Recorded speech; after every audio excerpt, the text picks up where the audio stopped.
Саламатсыздарбы урматтуу биздин каналдын көрүүчүлөрү. Бүгүн 9 бөлүмдүн темасы болгон сөздүктөр жөнүндө бир аз кеп калалы. Өткөнкү темабыз эсиңерде болсо тизмелер болчу. Ал жөнүндө бир аз коллекция жана жыйнак эмне жөнүндө бир аз үйрөнгөн болчубуз. Бул кийинки темабызда ошого бир аз байланыштуу болгондуктан бир аз кайталалалы. Коллекция жыйнак эмне деген болчу? Бул бизге керектүү болгон көптөгөн маалыматтарды бир өзгөрмөнүн ичинде сактасак болот, кыскачасы туурабы? Бул өзгөрмөлөрдүн ичинде ар кандай маалыматтарды сактасак болчу. Сөздөрдү, тексттерди, же болбосо сандарды деген сыяктуу, же болбосо boolean деген, true false деген сыяктуу белгилүү ар кандай маалыматтарды сактай алат болчубуз. Бул сөздүктөр дагы ошол сыяктуу эле бир нече маалыматтарды өзүнө камтый алган бир маалымат структурасы. Эмне жыйнак эмес, бул биздин башта үйрөнгөн өзгөрмөлөрүбүз туурабы? Көп учурда өзгөрмөлөрдү жалгыз маалымат менен колдонот болчубуз.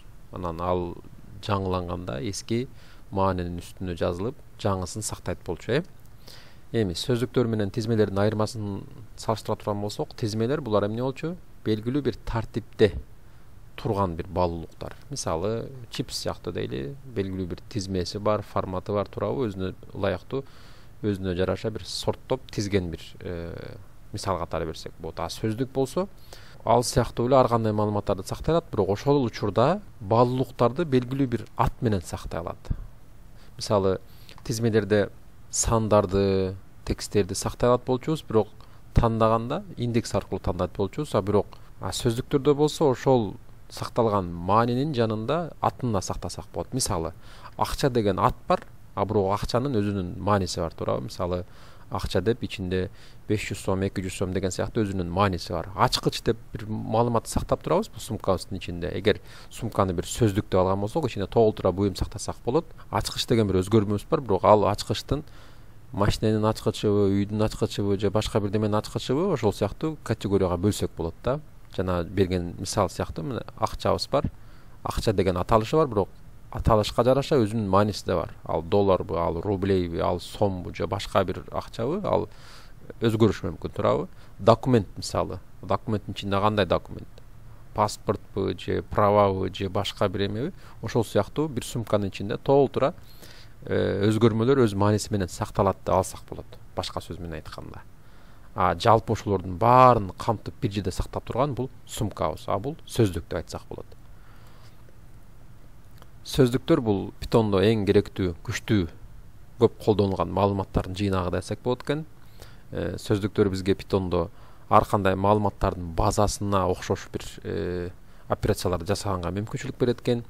Бул сөздүктөр ар кандай тилде башка бир аталыш менен аталышы мүмкүн экен. Мисалы, arrays деп айтылат кээ бир тилдерде, же болбосо массивдер, мисалы үчүн PHP, Perl сыяктуу, properties же map же hash map деген сыяктуу аталыштар бар экен Java'да. Ошол сыяктуу бул деген сөз, бул сөздүктөр, бул маалымат түрү башка программалоо тилдеринде да колдонулат кеңири. Жалгыз гана аталышы башкача болушу мүмкүн. Анан синтаксис колдонушу бир аз башкача болушу мүмкүн. Тизмелерде өзүңүздөр билгендей, белгилүү бир форматта, белгилүү бир ирет менен сакталат болчу маалыматтарыбыз. Бирок сөздүктөрдө белгилүү бир иреттүүлүк жок. Ар кандай рандомда деп коебуз, ар кандай позицияда сакталып калышы мүмкүн. Бирок керектүү болгон маалыматтарды колдонуш үчүн биз издөө тегин колдонобуз. Бул жөнүндө бир аздан кеп калабыз. Бул жерде мынакей бир мисал катары берилген бир кыскача сөздүктүн кантип колдонулган жөнүндө бир аз түшүндүрмө берилип турат. Мынакей бул жерде баштык деп бир эме ачыптырбыз. Dictionary'nin кыскартылган сөзү, эсиңерде болсо list деп тизмелерди ачат болчубуз. Dictionary'nin кыскартылганы же болбосо жалгыз гана ушул кашаа менен, чарчы кашаа менен ачып туруп бош бир сөздүктү ачсак болот экен. Бул жерде болсо 3 жаңы маалыматты кошуп турубуз ичинде. Булар жөнүндө бир аз кененирээк кийинки сайтыбызда түшүндүрөбүз. Тизмелер менен сөздүктөрдүн айырмаларын бир аз салыштырып көрөлү. Бул жерде мынакей list деп ачып алганбыз, жөнөкөй бош бир тизме. Бул жерде dictionary деп бош бир сөздүктү ачып турбуз. Append деген функциябыз бар болчу. Бул эмне кылчу? Бул биздин берилген маанибизди акыркы позициясына кошуп кетет болчу. Мисалы, биринчи бош листибизге, бош тизмебизге 21 деген маанини коюп турбуз. Андан кийин append деп 183 деген жаңы маанини кошуп турбуз. Принт кылганыбызда мынакей 21 183 деп чыгарып берди. Анан өзгөртөбүз дегенде эмне кылган болчубуз бул жерде? Индекс аркылуу өзгөртөбүз. 0-индекстеги маанини 23 алмаштырдык. Кайра принт кылганыбызда мынакей 21-дин ордуна 23 183 деп эки элементибизди бул жерде көрсөтүп турат. Сөздүктөрдө кандай кылат экенбиз? Ошол эле процессти мынакей жөнөкөй бош бир сөздүк ачтык. Анын ичинде байкаңыз бул жерде лист сыяктуу, тизме сыяктуу түз кашабыздын ичинде белгилүү бир сөз жаздык. Бул биздин ачкыч деп аталат. Keys деп коет, Keys колдонуп ачат экенбиз, ачкычтарды колдонуп. Анан кийин ага бир маани бериптирбиз. Жаш 21 дептирбиз, курс деп анан 182 деп маани бериптирбиз. Принт кылганыбызда мынакей өзүңүздөр көргөндөй сөздүгүбүздүн ичинде эмне кылды? Курс 182, жаш 21. Бирок бул жерде мындай байкай турган нерсебиз, эгер сиз жазган учурда ушул эле мисалды жазсаңыз, балким жаш биринчи жазылып калып, курс экинчи жазылып калышы мүмкүн. Бирок кээде ошондой учур болуп калат, курс биринчи жазылып, жаш экинчи учурда жазылышы мүмкүн. Бул жерде эч кандай мындай иреттүүлүк жок. Бул компьютердин кандай өзүнүн сактаганына жараша ар кандай позицияда болуп калышы мүмкүн. Бирок бизге белгилүү бир эмени өзгөртүшүбүз керек болгондо маанини эмне кылат экенбиз? Keys же болбосо ачкычты жазып туруп, бул жерде мынакей индексти жазгандан кийин маанисин өзгөрткөн болчубуз. Бул жерде мынакей жаш дегенди өзгөртөбүз эмнеге? 23кө. Кайра принт кылганыбызда мынакей жаштын мааниси 23 деп өзгөрүп, бул жерде бизге кайра жообун көрсөтүп турат. Экөөнүн айырмасы ошол. Мынакей ошол мисалдыкы, мынакей ачкыч. Эгер биз эки маалымат түрүн окшоштуруп айта турган болсок, тизмедеги ачкыч деген сөзүбүз бул индекстер. 0-индексте, 1-индекстин мааниси кайсы экен? 2183 деп турат. Бул листте. Бирок сөздүктөрдө ачкыч деп эмнени айтат экенбиз? Өзүбүздүн берген ошол жердеги ар кандай сөз болушу мүмкүн, сан болушу мүмкүн, айырмасы жок, бирок жазганда мынакей биринчи ачкычты жазат экенбиз. Эгер сөз болгон болсо бул тырнакча менен, анан кош чекит менен жазылып, андан артынан кийин маанисин жазып улантып кетсек болот экен. Экөөнүн айырмасы ошол. Жалгыз гана тизмеде деги эгер ачкыч деп колдоно турган болсок, ал ачкыч эмес, биз эмне деп колдонгон болчубуз? Бул индекс болчу. Сөздүктөрдөгү ачкычтарыбыз бул ар кандай өзгөрмөнүн аталышы сыяктуу деп түшүнсөк болот. Бул жер болсо ошо өзгөрмөнүн мааниси. Эгер ушул айтылган жалпы түшүндүрмөлөрдү кыскача айта турган болсок, эмне экен? Сөздүк ар кандай өзгөрмөлөр өзүнүн мааниси менен кошо сакталган бир чоң бир башка бир өзгөрмө деп айтсак болот экен. Сөздүктү колдонуу литералдары, туруктуулар кандай экен? Сөздүктүн литералдары тармал кашалар менен, ушул төмөнкү каша менен ачылат экен. Анан кийин ачкычтын тизмеси болот экен. Булар баалуу жуптар деп аталат экен. Мынакей биринчиси жуп эмне экен? Бул жуп ачкыч сөзүбүз, андан кийин мааниси. Андан кийин бакай, бул экинчи ачкычыбыз, мунун мааниси 42. Мырза, мунун мааниси бул төмөнкү деген сыяктуу. Анан принт кылганыбызда мынакей төмөнкүчө чыгарып берет экен. Бош болгон сөздүктү кантип жасайт экенбиз? Бош бир тармал кашаны ачтыкпы? Ичинде эч кандай маани жок. Бул бош сөздүк деп айтсак болот экен. Бул жерде бир суроо берилет. Эң көп аталган атты табыңыз деп биякта мындай пауза кылып санасак, кандай метод менен тандайбыз биз биринчи? Бул жерде аталышты айтышыбыз мүмкүн. Мисалы үчүн Асылжан дегенди издеп көрөлү. Мынакей Асылжанда канча ат бар экен бул жерде? Кандай кылабыз? Ар бир сапты изилдеп көрөбүз. Мисалы үчүн бул жерде бирөө бар экен. Асылжандын маңдайына бир жазып коелу, 1. Бул бүттү дейли. Анан кайра издеп баратып, анан мынакей бул жерде экинчи Асылжанды таптык. Бул 2. Анан кайра келгенде бул жерде дагы бирөө бар экен. Бул 3-үчүсү. Андан кийин бул жерде дагы бирөө бар экен. Бул 4-үчүсү деп келип отуруп, анан кайра бирөөнү таптык. Бул 5-инчиси болду. Андан кийин кайра келдик башка деген Асылжан деген аталыш жок экен. Ушул сыяктуу биз эмне кылабыз? Ар бир аттын аталышын издеп, санап, анан белгилүү бир форматта издешибиз мүмкүн, туурабы? Ушул метод сыяктуу эле бизде дагы мындай сөздүктү колдонуп жасап көрөлү. Мынакей кандай дедик? Сөздүктөр менен көптөгөн эсептерди чыгарып көрөт экенбиз. Мынакей Адылай деген атты издеп көрдүк. Маанисин 1ге барабар кылдык. Андан кийин Баян деп экинчи бир аталышты айттык. Мунун мааниси 1 дедик. Бирок бул жерде кайсыл жерге сактап атабыз? Мынакей баштап эмне кылдык? CCC деп бир сөздүк жасап алыптырбыз, ал бош экен. Анан кийин кайра ошол CCC деген өзгөрмөбүзгө маанисин кошо ачкыч сөздү жазып алдык.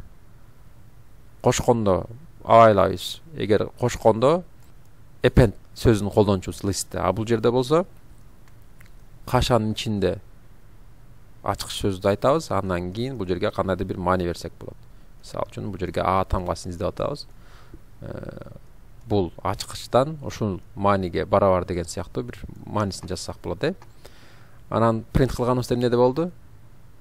Бул жерде Адилай 1, Баян 1 деп чыкты. Анан кийин кайра дагы бир атты таптык. Эмне кылдык? Адилайга 1ди коштук. Анда кандай кылат экенбиз? Адилай ушул маани, ушул ачкычтагы маанисин эмне кылып атабыз? Кандай бир мааниси бар болгон болсо, ошого дагы 1ди коштуп атабыз. А кайра жообун чыгарганыбызда мынакей Адилайдын 2, Баяндан болсо 1 жолу аталды деген сыяктуу эле бир түшүндүрмө да бул жер. Бул логикасын, бул жерде синтаксин түшүндүк деп ойлойм, Мисалы үчүн жанагы x барабар x плюс 1 деген сыяктуу эле эмне кылат экенбиз? Бул жерде ошону тандап туруп, мааниси канча экендигин. Анан бул жерге ошол маанисин өзгөртүп кошуп кетсек болот экен. Сөздүктүн ичинен издөө, эгер мисалы сөздүктө жок ачкыч шилтемеси берсек бир ката алат экенбиз. Мисалы үчүн бул жерде бир бош сөздүгүбүз бар. Анан айтып атабыз да, принт кыл деп атабыз, ошонун ичиндеги ак тилек деген ачкычтын маанисин. Бул жерде эмне кылды? Бул жерде ката берди. Андай деген маани тапкан жокмун, анткени мындай ачкыч жок деп атат. Анткени бул жерде бош бир сөздүгүбүз бар. Анан сурап атабыз, ак тилек деген ачкыч in ошонун ичинде, эмненин ичинде? CCC деген сөздүктүн ичинде барбы? Жок. Анткени бизге false деген жооп чыкты. Эми бул методду колдонуп биз эмне кылсак болот? Издеп ошонун ичинен санасак болот экен, Мынакей. Жаңы атты эсептеп чыгарып, анан ошонун ичинен тандап берет. Эсептеп берет. Мынакей, бул жерде эсепте деген бир сөздүгүбүз бар.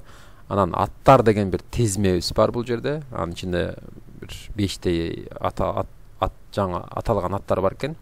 Анан for циклыбызда коебуз да, ошол аттардын ичинен ар бир атты кармап, тактап иштеп көрөбүз. Эгер бул ат эсепте деген сөздүктүн ичинде жок болгон болсо, анткени бул жерде not деген сөздү колдонуп турабыз. If it's not ичинде жок болгон болсо, анда эмне кылабыз? Анын маанисин 1ге коштуп атабыз. Мындайча айтканда, биринчи жолу тандап турасың бул атты, анын мааниси 1 деп ошол ачкычы менен сакта деп атабыз.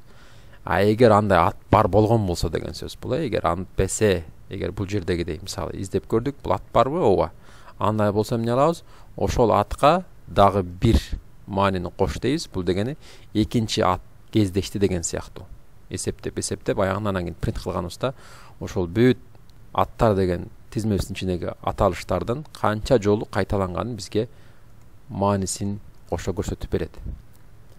Бирок бул жерде дагы бир оңойлуураак бир методубуз бар да, get деген сөздүк. Ачкычты сөздүктө бар жоктугун, биздин издеп жаткан ачкычтын, аталыш ат болобу же башка бир ачкыч сөз болобу, сөздүктүн ичинде бар же жок болгонун текшерип, эгер ачкыч жок болсо, анда биз үчүн автоматтык түрдө жасай турган бир get деген функциябыз бар экен.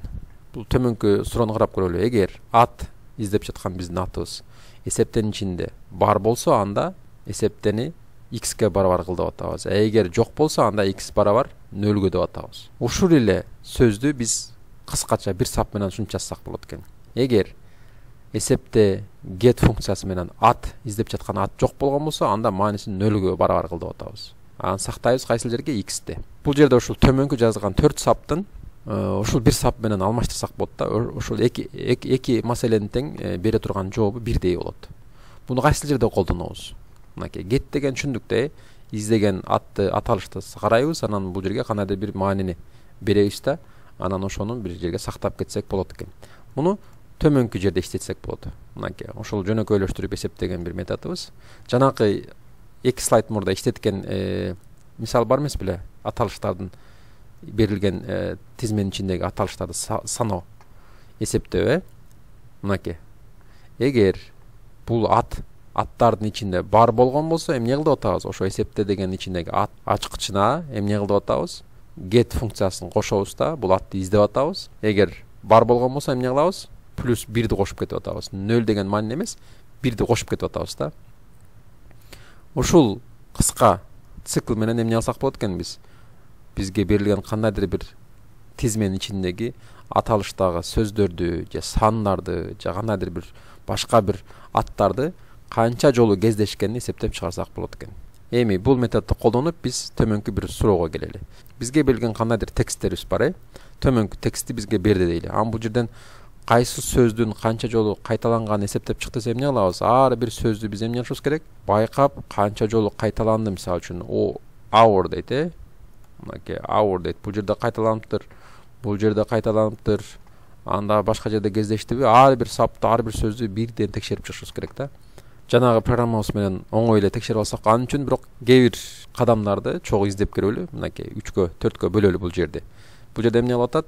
Жөнөкөй бир сөздүктү ачып турабыз, андан кийин тексттин сабын кириңиз деп бир принт берип атабыз, андан кийин бул жерге sub деген өзгөрмөбүзгө input берип атабыз. Бул inputта эмне кылат болчубуз? Кандайдыр бир керектүү болгон маалыматты биз жазсак болот бул жерге. Андан кийин сөздөр деген бир өзгөрмөбүзгө ошол subты split аркылуу бөлүп алдык. Бул жерде эмне кылды? Аны кайра принт кылып атабыз ошол сөздөрдө эмне бар экенин. Бул жерге биз тизмеге айлантып алдык. Ар бир сөздү туурабы? Андан кийин жанагы колдонулган циклыбыз менен, for цикли менен ар бир сөздөрдүн ичинде эмне бар? Бул жерде ар бир тексттин берилген бөлүнүп сакталган бир тизме, сөздөрдөн турган бир тизмебиз бар. Анан эсептеп көрөбүз. Эгер сөз ошол эсепте деген ачкыч менен эсепте сөздүгүн ичинде жок болсо, анда get функциясы менен эмне кылабыз? Ошол сөзгө 0 деген маанини берип туруп, анан кийин 1 менен кошуп кете беребиз. Программабыздын аягында болсо, эсепте деген сөз менен берилген сөздүктүн ичинде кайсы сөз канча жолу кайталанды, ошонун жыйынтыгын көрсөткөн бир мисал бар.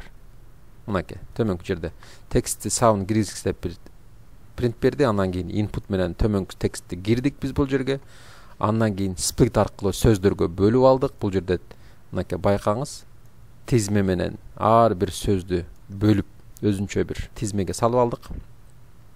Андан кийин эсептеп аягына санап, мынакей end 3 жолу кайталаныптыр, on деген сөз 1 жолу, run деген 2 деген сыяктуу ар бир сөздүн канча жолу кайталанганын эсептеп бизге бул жерге мынакей биякта байкасак болот. The деген сөзү 7 жолу кайталанды деп эң чоңу ушул жерде бар экен. Бирок бул программабыздын жалпы бүткөн акыркы версиясы эмес. Бул жерде бизге тизмесин гана берди бул сөздүк. Бирок ошонун ичинен тандап чыгаруу болсо, бир аз дагы кошумча иш кылышыбыз керек. Анан бул жерде дагы бир белгилүү кетчи нерсе бар. Циклдар менен иштесек болот экен. Сөздүктөр ирети менен сакталбаса дагы биз сөздүктөгү бардык жазууларды, ар бир маани, ар бир ачкычтарды for цикл аркылуу чыгарсак болот экен. Мынакей ачкыч деп өзүнчө алып алдык. Эсептен ичинен ачкычтын аталышы, анан эсепте ошол ачкычтын маанисин чыгарып алсак болот экен. Эгер биз сөздүктүн аталышы анан кийин ачкычты кошо жазган болсок, анда мааниси чыгат экен. Мындайча айтканда, ачкыч мынакей чыкты деп, бирок мааниси эмне экен? Төмөнкүчө жазылат экен. Сөздүктүн аталышы, анан кийин ачкычы бул жерде маанисин берет экен. Мынакей ар бир сөздүн мааниси, ар бир ачкычтын маанисин төмөнкүчө чыгарып берди. Бирок дагы бир кошумча эмебиз бар. Сөздүктөрдүн ачкычтарын дагы, маанилерин дагы же экөөнүн тең тизмесин чыгарып алсак болот. Эмне деген сөз? Бул жерде мынакей keys деген функциябыз бар экен. Бул ачкычтарды, values деген бул маанилердики. Анан items дегенде ар бир жуптун өзүнчө бир маанисин чыгарып алсак болот. Бул жерде бул tuples деп турат. Мынакей байкайбыз. JJJ деп бир сөздүгүбүз бар. Анын ичинде 3 жуптан турган маанилерибиз бар, туурабы? Өзгөрмөнүн мааниси менен кошо. Keys деп функцияны чыгарганыбызда жалгыз гана аталыштарын чыгарды. Мынакей Jen, Chuck, Fred деп. Values деп чыгарганыбызда ар бир ошол ачкычтардын маанисин чыгарып турат бул жерде. Анан items деген бар. Items дегенде бул ошолордун ар бирин кошо жуптарды чыгарып турат да. Бирок байкайбыз, бул жерде мынакей каша ачылып, кашанын ичинде ачкычтын жана маанисин кошо чыгарган бир tuples деп турат. Бул картештер, бул кийинки бөлүмдүн темасы. Бирок ушул items'ны эмне кылганын көрүп туралы. Андан кийин кененирээк келерки бөлүмдө сүйлөшөбүз бул теманы. Жалгыз гана эмне кылдык? Биздин берилген ар бир сөздүн ичиндеги мааниси жана ачкычын чогуу чыгарсак болот экен деген бир метод. Анан бул жерде дагы кошумча бир эме бар. Мынакей items дегенде мен эмне кылсам болот экен? итерацияда эки өзгөрмөлөрдү колдонсок болот экен. Биз эки итерациянын өзгөрмөлөрүнүн жардамы менен сөздүктөгү ачкыч маанисинин түгөйлөрүн карап чыксак болот экен. Ар бир итерацияга биринчи өзгөрмө ачкыч, анан экинчиси болсо өзгөрмөнүн мааниси берилет экен. Мынакей A, B деп. 2 for I. Мисалы үчүн буга чейин for'до бир эле маани колдонуп жүргөнбүз да. Бул жерде эки итерациялык маани берилип турат. Андан кийин items методун колдондук. Өз эсиңерде болсо, эмне кылчу? Бул жерге key, андан кийин мааниси деп key values'тун эки форматында жазылат болчу. Эми айтып турабыз да, ар бир берилген бул жердеги маалыматты items'ка бөлүп алдык. Андан кийин A катары мынакей ачкычтар аталышы чыгып атат. B'de болсо ошолордун values же болбосо мааниси чыгып турат. Бул аябай мындай ыңгайлуу, керектүү бир метод. Анткени бул жерде төмөнкүчөдөн колдонсок болот да. Сиздер менен бул сабакты биринчи баштагандагы мисалыбыз. Бул жерге 3 айры бир эмеге бөлүп турбуз. Бул кодду өзүңүздөр дагы пауза кылып, байкап, анализдеп жасап көрүңүздөр. Биринчи бөлүмдө файлды сурап турат бул жерде. Файлды кириңиз деп, файлды киргенден кийин эмне кылдык? Ар бир сөздөрдү split аркылуу биз сөздөргө бөлүп алдык, тизмесин жасап алдык. Бул жерде эсептеп эмне кылдык? Бир сөздүктүн ичине сактап алдык ар бир сөздүн канча жолу кайталанганын. Акыркы бөлүмдө болсо, акыркы 3-бөлүмдө болсо эмне кылып атабыз? Кайсыл сан канча жолу кайталанганын эсептеп бизге эң чоң, эң көп кайталанган сөздү чыгарган бөлүм да. Бул жерде жөнөкөй эле мынакей чоң эсеп, канча жолу эсептеген нан деген сөз бул эчтекеге барабар эмес деген сөз. Экөө тең баштап биринчи программабыз иштеген эчтекеге барабар эмес да турабы, пока билбейбиз канчанчы жолу иштеп турганын. Анан сөз менен эсепти санап көрөбүз. Бул жерде бул ачкыч, бул мааниси болот. Эсепте эсепте эмне болчу? Эсепте биздин бүт ошол сөздөрдүн канча жолу кайталанганы сөзүбүз артынан анан кийин канча жолу кайталанган мааниси жазылат болчу турабы. Items'ты ушул жерге бөлүп салып берди. Items'ка бөлдүк. Андан кийин сурап турабыз. Эгер чоң эсеп, бул жерде чоң эсеп нанга барабар болсо, же болбосо эсеп чоң, эң чоң эсептен чоң болгон болсо, анда эмнеге кылабыз? Чоң сөзүбүз ошол сөзгө барабар, ошол ачык сөзгө. Чоң эсебибиз ошол чоң сөз, кайталанган сөздүн маанисине барабар деп айтсак болот. Мисалы, биринчи жолу эсептегенибизде бул нанга барабар болгондуктан улам биринчи эле сөзүбүз айталы, мисалы үчүн ал деген сөз кайталанып тур 7 жолу кайталанды. Биринчи жолу иштеткенибизде эмне болот? Чоң сөзүбүз ал, мааниси 7 болду. Анан экинчи жолу иштегенде эмне болду? Биз деген сөз бар дейли. Биз деген сөз 15 жолу кайталанып тур. Бул жерде эсеп биздин чоң сандан чоңбу? Ооба, анткени 15 жолу кайталанып турат бул жерде. Ошондуктан эмне болот экен? Алдын ордуна биз деген сөзүбүз алмашат экен. Анан 15 жолу кайталанды деген мааниси жазылат экен. Андан кийинки сөздүн маанисин ушинтип салыштырып программасы аяктаганда эмне кылып атабыз? Эң чоң сөз кайсыл болсо, ошол сөздүн аталышы, андан кийин канча жолу кайталанды, ошонун мааниси катары чыгарып бизге жыйынтыкты көрсөтүп берет. Бул жерде кайра мындай паузага коюп ушул кодду жазып көрүңүздөр. Артынан кандайдыр бир текстти жазып сактап бир файлга иштетип көрүңүздөр. Бул баягы программабыздын аталганда айткан болчубуз, белгилүү бир китепте же болбосо жанагы Манас эпосундагы байыртадан колдонулуп бирок аз колдонулбай калган сөздөрдүн статистикасын чыгарганга керектүү мындай өзгөртүп бир аз жазсаңыз, аябай мындай пайдалуу бир программа болушу мүмкүн да. Бул жалпы сөздүктөр жөнүндө бир аз кыскача маалымат болду. Бул жерде айта кетчү нерсе, бул сөздүктөрдүн бүт биякта түшүндүрүлмөсү эмес бул сабакта. Бул жерде жалгыз ошол сөздүктөр жөнүндө кыскача бир түшүндүрмө берилди. Бул методдорду колдонуп сиз каалагандай өзүңүзгө керектүү болгон программаларды жазсаңыз болот.